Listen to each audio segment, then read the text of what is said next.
सावन में जिया हर सावहो, हरी मेहंदी ले आवा। सावन में जिया हर सावहो, हरी मेहंदी ले आवा। सावन में जिया हर सावहो, हरी मेहंदी ले आवा।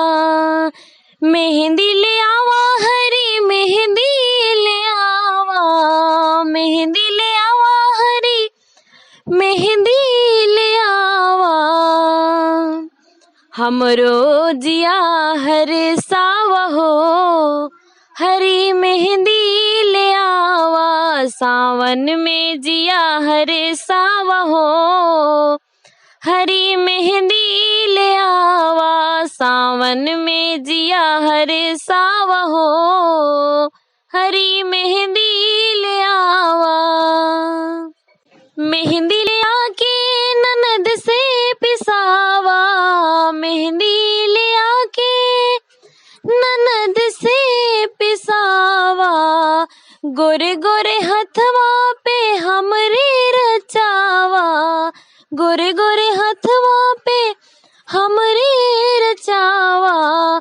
मेहंदी ले आके पिया ननद से पिसावा। गोरे गोरे हथवा पे हमरे रचावा। मनवा के ललसा पुरावहो, मनवा के ललसा पुरावहो।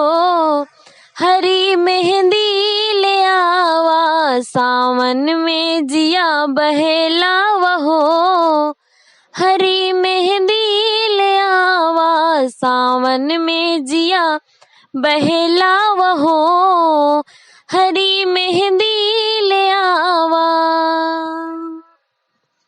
मेहंदी ले आवा, हरी मेहंदी ले आवा। मेहंदी ले आवा, हरी मेहंदी ले आवा। सावन में जिया हरे सावहो, हरी मेहंदी ले आवा। सावन में जिया हरे सावहो, हरी मेहंदी ले आवा। मेहंदी लगा के फिर झुलवा झुलावा। मेहंदी लगा के फिर झुलवा झुलावा। सखिया बुला के हो कजरी गवावा। सखिया बुला के हो कजरी गवावा। मेहंदी लगा के झुलवा झुलावा। सखिया बुला के हो कजरी गवावा।